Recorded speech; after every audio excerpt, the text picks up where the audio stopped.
Okay, let's go over the headstock. To switch the unit on at the back here, we have a power switch.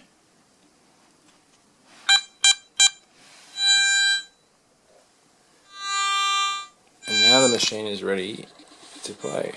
It's a little bit sensitive on my bed here, obviously there's a little bit of metal around, but I should be able to show you a fair good idea of the headstock from here. Now what we have is we have two sets of menus. We have the white menu and we have the red menu. When you're using the buttons individually by themselves without anything else, these white settings are what you're activating. So when we change this button here, which is called the shift button, the shift button will actually change to the other settings. So I'll go through these now. On the white setting, which is no button push, we have sensitivity on the left here, plus and minus. So this will change your sensitivities and run it back down. From what I've been told, the factory setting is 10, and that's what the unit will usually turn on at, unless you've changed it since then to a higher value, and then the next time you turn it on and off, it will stay at the same value you had last time. I'll just keep that down low to stop any falsing. The next one we need to look into is the threshold. Now, being that it's a pulse induction machine, you actually can run a bit of threshold like a gold machine.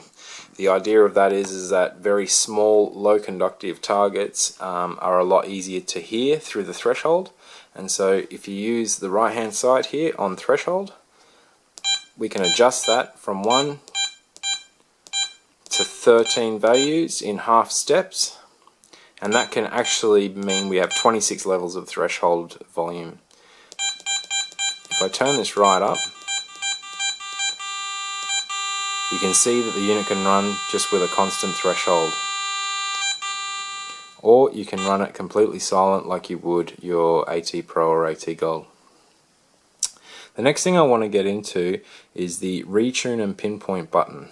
Now the pinpoint seems to be very strong, a lot easier to identify when you're using the double D coil with the 5-inch hotspot in the center.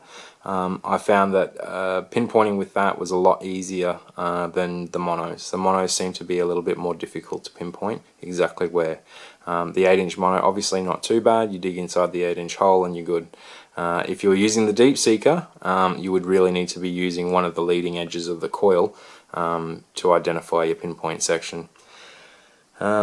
Next thing I want to cover, iron check. Now in the white menu, if you hold this button down, you receive 2 beeps, and what that will do is it will actually give you an iron check only on the double D coil though.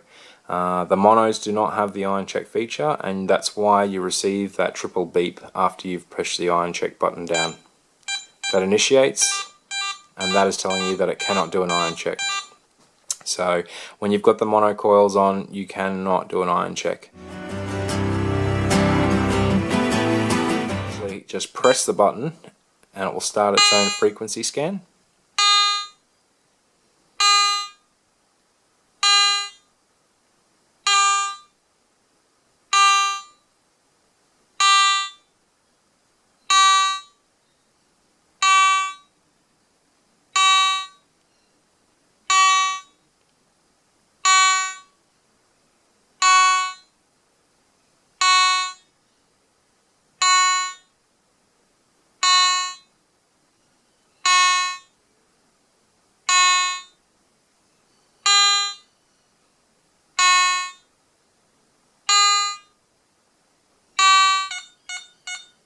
And the unit is telling you that it's ready to run.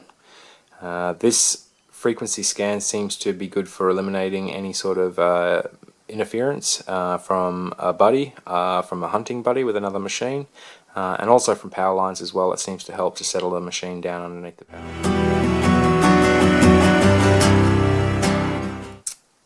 The other things we have here is a discrimination mode. Now when we get into the shift button here, we have the shift button. This accesses the red menu.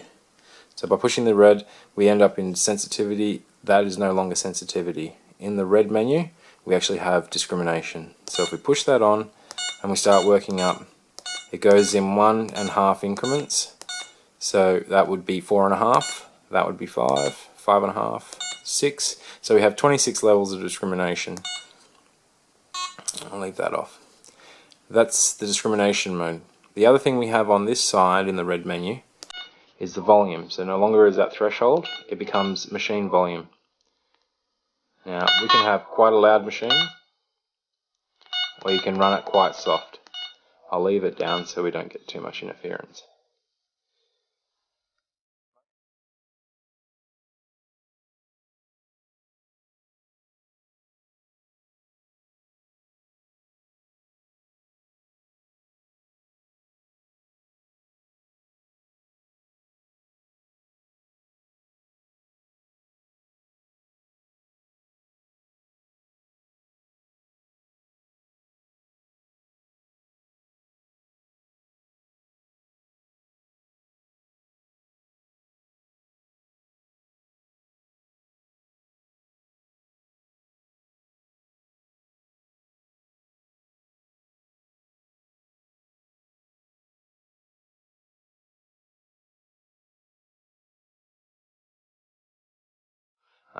That's about all I'm going to cover on it. If you are curious, then obviously go and check Garrett's website, or there are other reviews around that cover that a little bit more in depth.